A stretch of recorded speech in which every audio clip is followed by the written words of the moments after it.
Welcome to Kapil sir institute. और आज हम पढ़ने जा रहे हैं क्लास 9th के बुक 1 बिहाइव की ऑल पोएम। तो आज मैं आपको सारी पोएम के वैल्यू पॉइंट्स पढ़ाने जा रहा हूँ, जो 2 तारीख को आपका एग्ज़ाम होने वाला है, उसके लिए बहुत ज़्यादा इम्पोर्टेंट है। और यदि आप इन सारी पोएमों की और डिटेल में पढ़ना चाहते हैं तो हमारे चैनल पर ही इसकी वीडियो सारी डिटेल में है, तो वो भी देखना आप ना भूलें। तो लेट्स स्टार्ट द क्लास। तो वैल्यू पॉइंट हम शुरू करते हैं। हमारे पास फर्स्ट पोएम है द रोड नॉट टेकन, जिसे लिखा है रॉबर्ट फ्रॉस्ट ने। तो सबसे पहला जो हमारे पास वैल्यू पॉइंट है, उसमें जो पोएट है वो कह रहा है the poet Robert Frost tells us. Robert Frost हमें बता रहा है about the struggle and individual faces while he she make decision in life, कि कैसे उन्हें जब डिसीज़न लेना था जीवन में तो वो उनके लिए कितना स्ट्रगल भरा था।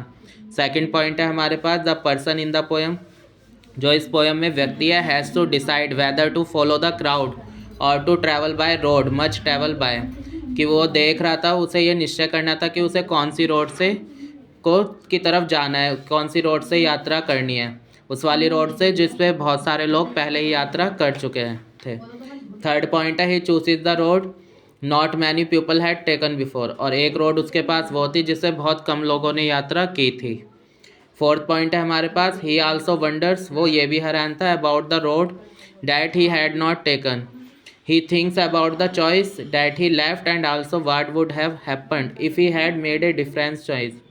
तो उसके पास बहुत ज़्यादा वो कंफ्यूज था कि उसे कौन से रास्ते को लेना है। एक वो वाला था जिस पे पहले ही बहुत लोग ट्रैवल कर चुके थे, और जो दूसरी रोड था उस पर बहुत कम लोगों ने ट्रैवल किया था, तो उसे लेके वो बहुत ज़्यादा कंफ्यूज था, और इसके लिए बहुत ज़्यादा डिफरेंट चॉइस थी कि उसे कौन सा रास्ता लेना है।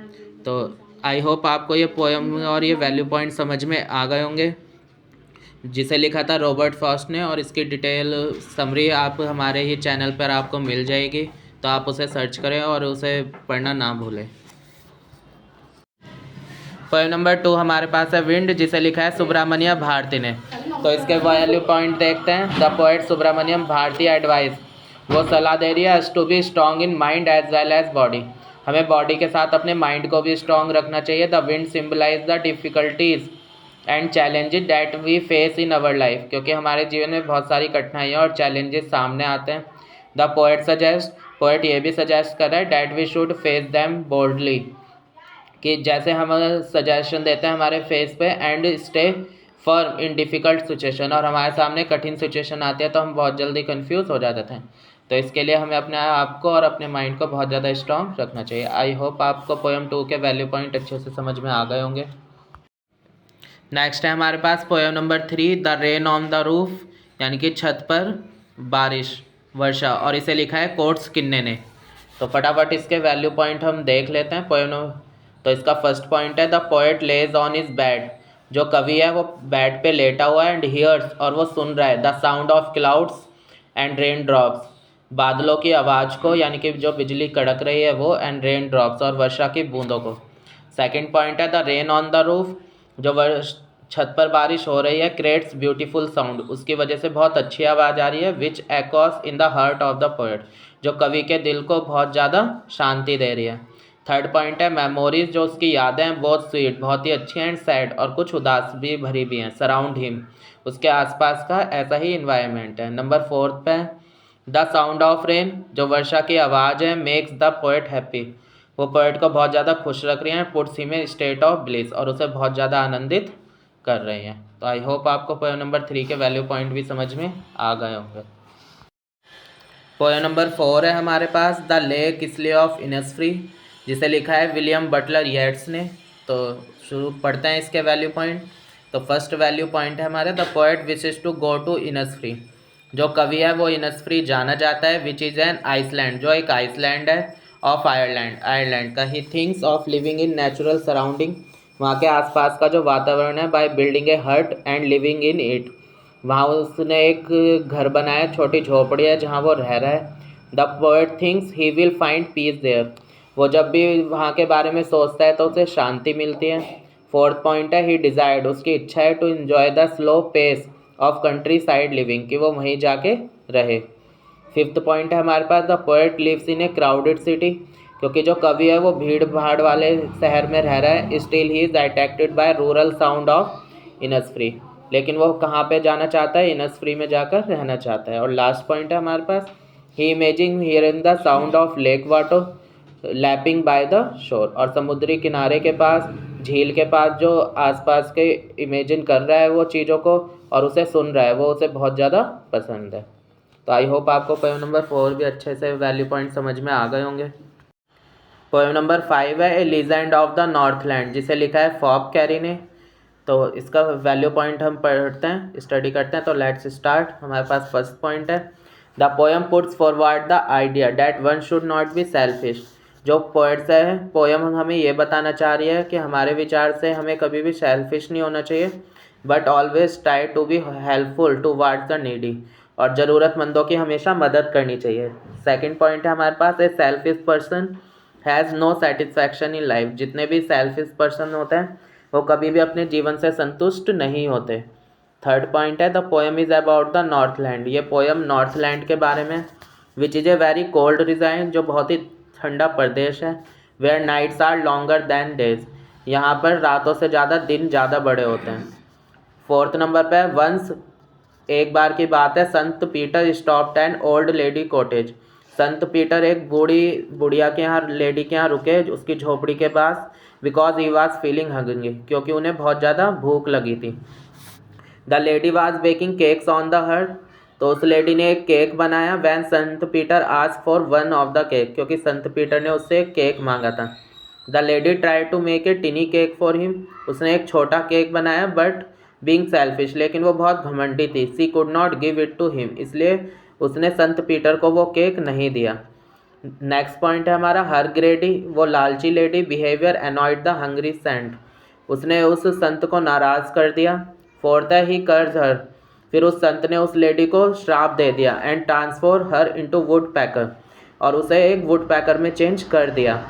ऑल हर क्लॉथ एक्सेप्ट हर स्कारलेट कैप वर बर्न, और जो उसकी एक कैप की तरह थी वो उसके सिर पे आ गई। As she went up the chimney and flew up off the top, और उसके बाद वो क्या कर रहे हैं, कटफोड़वा में बदलने के बाद वह पेड़ पर ही रहती है और अपनी चोंच से पेड़ पे होल करती रहती है। तो आई होप आपको पोएम नंबर 5 भी अच्छे से समझ में आ गई होगी, इसके वैल्यू पॉइंट्स। अब देखते हैं हम नेक्स्ट पोएम।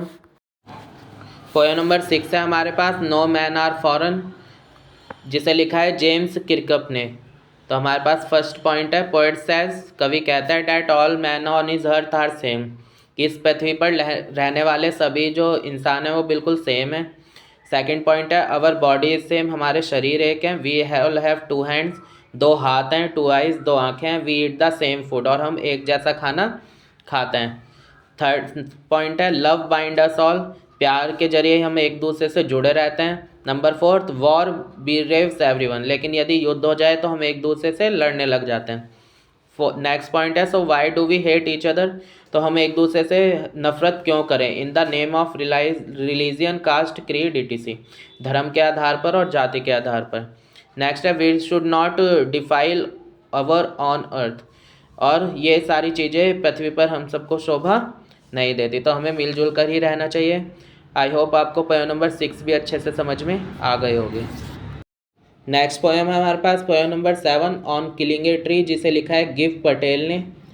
इसका फर्स्ट पॉइंट है, poet says that to kill a tree, कवि कहता है कि जो हम पेड़ों को काट रहे हैं, it is not sufficient to cut it, हमें इन्हें नहीं काटना चाहिए, because then it will be grow again, और यदि हम इन्हें काट भी देंगे तो ये दोबारा से उग जाएंगे।